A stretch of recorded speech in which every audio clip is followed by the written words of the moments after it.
दोस्तों, फिर एक नया वीडियो में आप सभी का स्वागत है। तो हम जो नहीं चाहते हैं कि वीडियो को लेंदी बनाना, जो कि आप शायद ने आपको देखने का फुर्सत नहीं है, और हम चाहते हैं कि स्किप करके तो एक साथ हम 20 क्वेश्चन आंसर बता दे सकते हैं, लेकिन क्वेश्चन को हम लोग बार बार कोशिश कर रहे हैं कि क्वेश्चन को डिस्कस करते हैं। तो डिस्कस करने का ये मकसद रहा कि जैसे हम डिस्कस करेंगे तो उसी का साथ हमको नॉट ओनली आंसर, उसका साथ उसका जो उत्तर है, उत्तर का साथ हमको बाकी जो उत्तर नहीं है उसका बारे में भी जानकारी हासिल हो जाए। तो चलिए दोस्तों शुरू करते हैं। ये दूसरा वीडियो है बायोकेमिस्ट्री का। तो 12 नंबर क्वेश्चन से, जो कि है बता रहा है कि jaundice occurs when S bilirubin मतलब सीरम बिलिरुबिन, टी मतलब टोटल, इज यानी सीरम बिलिरुबिन का किस मात्रा जाने से उसको क्लिनिकली जॉन्डिस कहलाएगा। तो इसमें देखिए ऑप्शन जो दिया गया है, ए ऑप्शन में आपको दिखा रहा है कि मोर देन 5 मिलीग्राम पर डेसीलीटर, बी ऑप्शन में है मोर देन 3 मिलीग्राम पर डेसीलीटर, सी ऑप्शन में लेस देन 2 मिलीग्राम पर डेसीलीटर, जबकि डी ऑप्शन आपको बता रहा है मोर देन 2 मिलीग्राम पर डेसीलीटर। तो जबकि आपका जो सीरम टोटल बिलिरुबिन का नॉर्मल वैल्यू है वो अप टू कहीं 1.0 है, कोई मेथड में वो अप टू 1.2 है, लेकिन क्लिनिकली जॉन्डिस किस हालत में कहलाएगा। तो ये 1.0 या 1.2 का जिक्र यहाँ नहीं है। तो देखिए जो ओरिजिनल आंसर है कि 2.5 से 3 मिलीग्राम पर डेसीलीटर जब क्लिनिकली पाया जाएगा तो उसको क्लिनिकली जॉन्डिस कहा जाएगा। सीरम बिलिरुबिन का मात्रा जब 2.5 से 3 मिलीग्राम पर डेसीलीटर हो जाएंगे। तो 2.5 मिलीग्राम पर डेसीलीटर का मतलब है 42.8 माइक्रोमोल पर लीटर। ये जो माइक्रोमोल पर लीटर है, ये माइक्रोमोल पर लीटर ये इंटरनेशनल यूनिट है। और 3 मिलीग्राम पर डेसीलीटर का मतलब है 51.3 माइक्रोमोल पर लीटर, यानी 2.5 से 3। तो यहाँ आपका ऑप्शन था 2, यहाँ ऑप्शन था 3। तो the best choice answer is 3, ये यानी कि B answer is the right. आप देखिए क्या अभी तो बहुत सारे ऐप आ गया बाजार में, आप कोई भी यूनिट कन्वर्शन कर सकते हो। फिर भी आपको जानकारी के लिए हम बता देते हैं कि मिलीग्राम पर डेसीलीटर वैल्यू को अगर आपको लगे कि इसको माइक्रोमोल पर लीटर में कन्वर्ट करना है तो सिंपल इसको 16.66 से इसको मल्टीप्लाई यानी गुना करना है। और माइक्रोमोल पर लीटर को अगर आपको मिलीग्राम पर डीएल में कन्वर्ट करना है तो उसको 0.06 से भागा देना होगा, तब ये मिलीग्राम पर डेसीलीटर में कन्वर्ट हो जाएंगे। अब क्वेश्चन नंबर 13 जो है, which of the following is not a clinically important enzyme. अब ये जो वर्ड है क्लिनिकली इंपॉर्टेंट, ये क्लिनिकली इंपॉर्टेंट शब्द का जो मतलब लेबोरेटरी पर्सनल के लिए है। क्लिनिकली इंपॉर्टेंट शब्द ये कहलाता है कि which is a diagnostic and prognostic tool. अब डायग्नोस्टिक क्या है, कोई मरीज डॉक्टर साहब के पास गए, डॉक्टर साहब क्लिनिकली उसको एग्जामिन किए, उनको लगा कि चलिए इनका जॉन्डिस हुआ। तो जॉन्डिस जब हुआ, चाहे कुछ भी डिजीज हुआ, तो डॉक्टर साहब कुछ ब्लड टेस्ट लिखे उसको वैल्यू को रिलेट करने के लिए। तो ये जो डायग्नोसिस करने का जो एक सिलसिला है, इसको बोलते हैं डायग्नोस्टिक वैल्यू टूल्स। अब जो प्रोग्नोसिस का है, प्रोग्नोसिस है डिजीज का, उसपे जब डॉक्टर साहब ने उनको दवाई दिया, तो मरीज जब दवाई खा रहे हैं तो दवाई खाने के बाद वो मरीज का या तो कंडीशन डिटोरिएट करेगा, यानी उसका अवनति होगा, या तो उसका उन्नति होगा, यानी पेशेंट धीरे धीरे रिकवर करेंगे। तो इसको बोलते हैं प्रोग्नोस्टिक टूल्स। यानी डायग्नोसिस कुछ डिजीज में कई बार कई साइकिल पर ब्लड टेस्ट होता है, खास करके जॉन्डिस में तो होती है। तो डॉक्टर साहब देखना चाहते हैं कि डॉक्टर जो मेडिकेशन किए हैं पेशेंट को, मरीज को, उसमें मरीज कितना उस पर रिस्पॉन्स कर रहा है। तो उसको बोलता है प्रोग्नोस्टिक टूल, यानी क्लिनिकली इंपॉर्टेंट का मतलब हमको समझ में आ गया। अभी जो ऑप्शन दिया गया है, ऑप्शन नंबर ए है लैक्टेट डिहाइड्रोजेनेस। अब लैक्टेट डिहाइड्रोजेनेस जो ऑप्शन है, अब ओरिजिनली लैक्टेट डिहाइड्रोजिनेज जिसको हम लोग एलडीएच बोलते हैं, वो LDH is a tissue damage marker, यानी खास करके जब हार्ट का टिश्यू जब डैमेज हो जाता है तो टिश्यू डैमेज को इंडिकेट करता है एलडीएच एंजाइम। तो एलडीएच एक एंजाइम है जो कि लैक्टेट के ऊपर काम करता है और उसको पाइरूवेट में कन्वर्ट कर देता है। और इसमें है कि NAD जो मॉलिक्यूल है, यानी निकोटिनामाइड एडेनिन डाइन्यूक्लियोटाइड, इसको NADH में कन्वर्ट कर देता है, यानी एनर्जी जिससे आप प्राप्त करते हैं, यानी nicotinamide adenine dihydrochloride hydrogen ion, sorry dinucleotide hydrogen ion, तो ये इसमें कन्वर्ट कर देता है जिससे आपको एनर्जी प्राप्त होती है। तो एलडीएच है क्या? Tissue damage marker. यहाँ आपका सवाल क्या पूछा गया कि which is not a clinically important enzyme, तो ये क्लिनिकली इंपॉर्टेंट है, जायज है। अब दूसरा बी ऑप्शन जो है क्रिएटिनिन काइनेज। तो क्रिएटिनिन काइनेज आप लोग तो बहुत सुने होंगे कि सीकेएमबी, सीकेनैक, ये सब तो टेस्ट होती है। तो क्रिएटिनिन काइनेज यानी सीके एंजाइम किस पर काम करता है? क्रिएटिनिन पर काम करता है और उसको फॉस्फोक्रिएटिनिन में प्रोडक्ट में बदल देता है। तो ये जो क्रिएटिनिन काइनेज है, इसका और दो नाम है, क्रिएटिनिन फॉस्फोकाइनेज भी बोला जाता है इसको, नहीं तो फॉस्फोक्रिएटिनिन काइनेज भी बोलते हैं। तो इसमें तो जो कि मसल या ब्रेन टिश्यू डैमेज को ये एक मार्कर है। मार्कर मतलब इससे हमको पता चलता है कि कोई टिश्यू अगर डैमेज हुआ तो, यानी एलडीएच क्रिएटिनिन काइनेज दोनों ही टिश्यू डैमेज मार्कर है। फिर देखिए जो लीवर ट्रांस अमाइनेजेस है, जो डी ऑप्शन है, तो डी ऑप्शन में आपको बताया गया कि लीवर ट्रांस अमाइनेजेस, जो कि दो एंजाइम का चर्चा हम कर रहे हैं, एक तो है एएलटी, एक है एएसटी, यानी एलानाइन ट्रांसफरेज जिसको हम लोग एसजीपीटी भी कहलाते हैं, सीरम ग्लूटामाइड पाइरूवेट ट्रांस अमाइनेजेस, और एस्पार्टेट जिसको हम लोग एएसटी बोलते हैं, एस्पार्टेट ट्रांस अमाइनेज जिसको हम लोग एएसटी कहलाते हैं, इसको हम लोग एसजीओटी भी बोलते हैं, serum glutamic oxalo transaminases, oxalo acetate.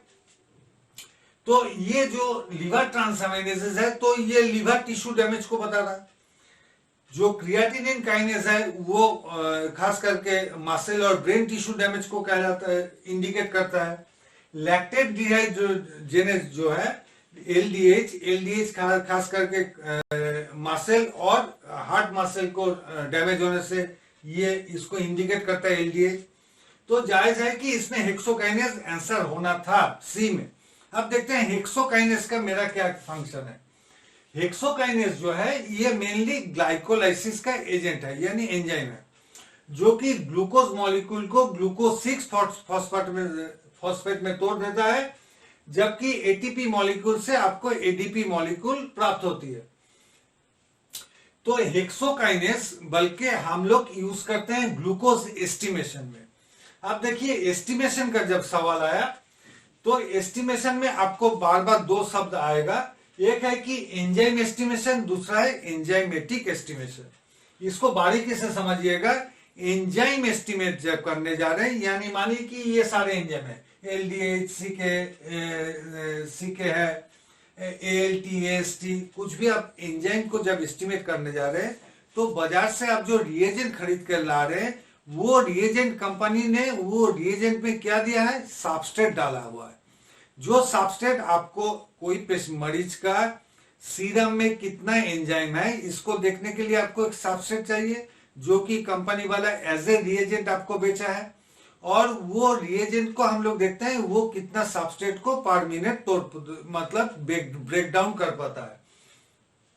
तो इसको बोलते हैं एंजाइम एस्टिमेशन, यानी कोई मरीज का सीरम में हम एंजाइम को एस्टिमेट कर रहे थे, उसके लिए हम बाजार से जो रिएजेंट लिए थे वो था सबस्ट्रेट। अब देखिए एंजाइमेटिक एस्टिमेशन क्या है? एंजाइमेटिक एस्टिमेशन है कि जैसे आप ग्लूकोज टेस्ट करने जा रहे हैं, किसी का प्लाज्मा ग्लूकोज टेस्ट करने जा रहे हैं, तो plasma glucose is not an enzyme, तो ग्लूकोज जब एंजाइम नहीं है तो उसको हम क्या कर रहे हैं, एक एंजाइम जो कि हम रिएजेंट का रूप में बाजार से खरीद रहे हैं, वो एक एंजाइम खरीद रहे हैं और वो एंजाइम से मरीज का प्लाज्मा में जितना ग्लूकोज है उसका साथ रिएक्शन करा रहे हैं। तो मरीज का प्लाज्मा में जितना ग्लूकोज था वो था सबस्ट्रेट था, यानी पेशेंट का सैंपल है, आपका पास अभी सबस्ट्रेट, आपका पास जो अभी रिएजेंट है वो है एंजाइम। तो उसको बोलते हैं एंजाइमेटिक रिएक्शन, नहीं तो एंजाइमेटिक मेथड जो बोलते हैं। तो ग्लूकोज एस्टिमेशन में तो पहले होता था फॉलिनो मेथड होता था, ऑर्थोटोल्यूडिन, वो एंजाइमेटिक मेथड था, नहीं था। अभी जो एंजाइमेटिक मेथड आ गया, तो जीओडी पीओडी आप लोग कॉमनली करते हैं कि ग्लूकोज ऑक्साइडेज पेरोक्साइडेज और हेक्सोकाइनेज एक मेथड है। यानी हेक्सोकाइनेज जब आप बाजार से खरीद रहे हैं एज ए एंजाइम खरीद रहे हैं, और जो आपका टारगेट है जिसको आप एस्टिमेट करने जा रहे हैं ग्लूकोज, वो आपका अभी सबस्ट्रेट बना हुआ है। तो जायज है कि हेक्सोकाइनेज का क्लिनिकल इंपॉर्टेंस है नहीं, तो इसमें से कम है। तो हेक्सोकाइनेज क्लिनिकली नॉट इंपॉर्टेंट, काहे कि हेक्सोकाइनेज को हम तो एंजाइमेटिक मेथड में यूज कर रहे हैं।